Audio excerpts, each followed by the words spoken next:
So then today I'm here with motorcycle racer Gino Rea. Good morning, Gino. How are you? Good morning, very good, thank you. Good, lovely to hear from you. So then, motorcycle racing, not everyone's, too clued up on it, so I'm just going to give everyone a bit of information. You're a Moto2 racer. Now, essentially, if you know what MotoGP is, Moto2 is, it's like a subsidiary of that. It's the, the intermediate class, but that doesn't mean it's any less competitive at all than MotoGP. It's, in fact, in some ways, it can be more competitive. And, Gino, you've raced in it since 2012 with, you started with Gresini, didn't you?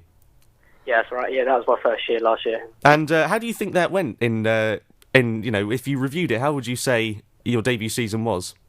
The highlight of it obviously being on the podium in Malaysia, which really, it's a huge positive to it. Apart from that, personally, I was quite disappointed, not with my performance, but with things that really went on within the team, to be honest. There's a lot of politics involved, and basically we didn't really have the equipment to do the job, which is why in the wet, anytime it was wet, I was always in the top three. Right, okay. So even apart from that, towards the end of the season, we got it a bit better in the dry, and it wasn't bad, but not what I really wanted, to be honest. Yeah, no, I can understand that. I mean, you proved your worth, essentially. You were, you're European Superstock 600 champion, and, you really impressed me last season, I mean, on a personal level, because I've always, obviously, British rider, I'm going to follow you. And, some of your performances, specifically in the wet, I mean, Le Mans, you got knocked off by Zarco, which I thought was a bit of a shame, really, and I could tell you did at the time, really.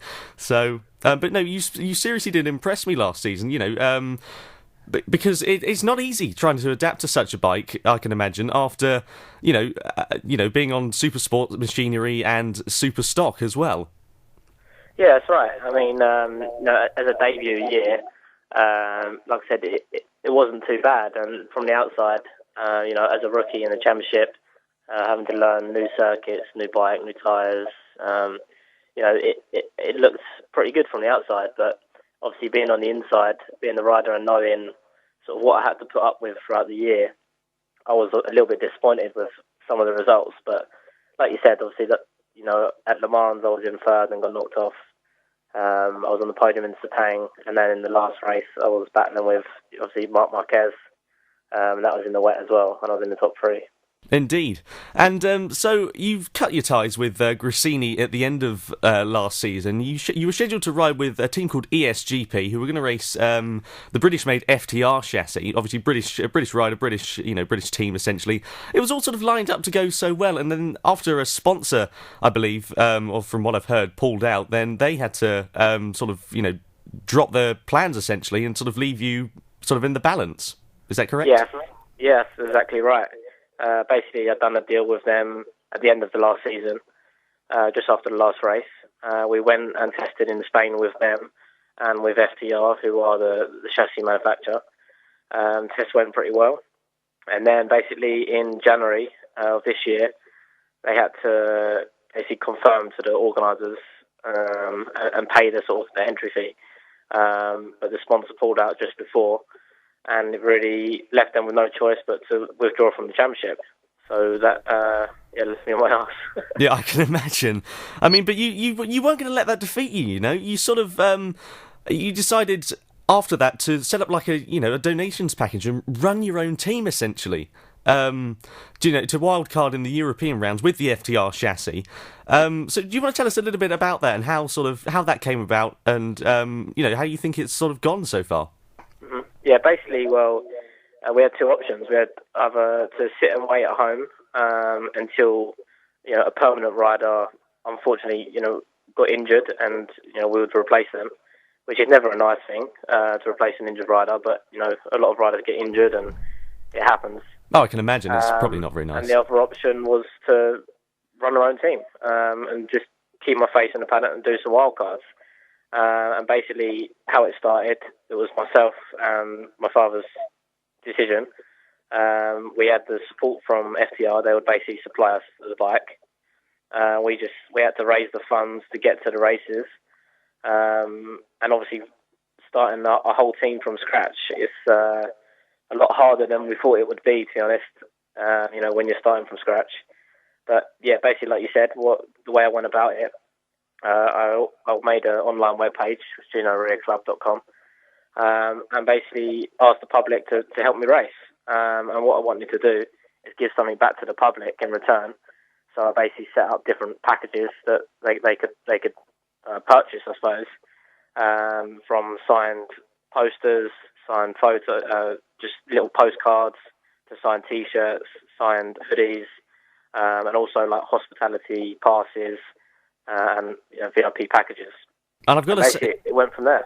And I've got to say, you've done an absolutely sterling job so far. I mean, I can't comprehend how difficult it must be to have, sometimes, like a fifth of the budget of perhaps Mark VDS, or probably not even that, in all honesty, and to be able to be running around the field, putting in some blooming half decent results as well is, it's pretty impressive. I mean, Le Mans, you were running, I believe it was 12th or something like that, and then you had a technical gremlin with the bike, and then you had to retire. But I mean, throughout the season, you've definitely, you've impressed a lot of people. Well, that obviously shows.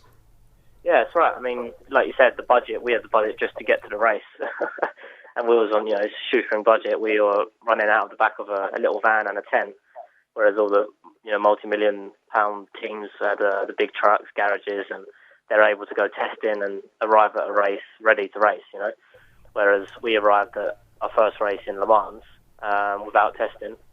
And like you said, I was running 12th in the race, and we had a bit of an electrical problem, so I had to pull in. But yeah, basically we got to a few races, and it attracted first of all a Czech Republic company who wanted to partner up for the rest of the wildcards. Right. And then performances basically earned me a ride for the free flyaway races, the last three I've just done. Okay, right, okay, I understand. So, and like you say, that's with, I can't pronounce their name, so I'm going to call them AGR, because that's the abbreviation. Yeah. But I've interviewed Stephen Odendahl from there, obviously your teammate for the flyaway races, and, I mean, how do you think the events have gone there so far? How would you put it in perspective with the FTR? Well, I mean, it's a complete different bike, so... And obviously, I flew straight to the first race without testing the bike, and I got 18th in the first race, which was one of the team's best results all year. We started making some progress with it, and the next race we got 14th, which is, in Moto2, it's a really, really hard thing to do is to get in the top 15, because the points obviously stop at 15th.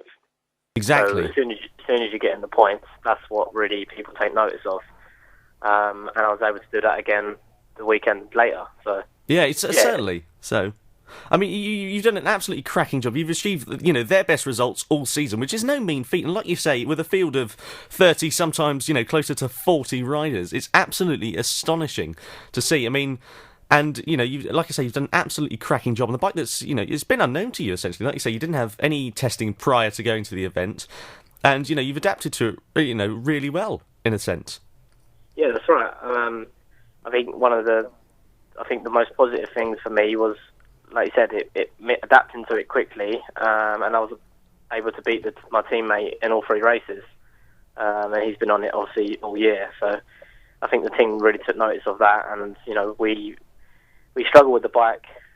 To be honest, the whole 3 weekends, I was never fully happy with it, but we done the best job with what we had, and I think that's sort of opened a few people's eyes. I can imagine. Yeah, I mean, I was going to say because Julian Ryder, he told me actually. I'm just going to relate back to the FTR. He said, he was he was travelling and. He was using like a long wheelbase Ford Transit essentially to carry all of the equipment in for the entire weekend.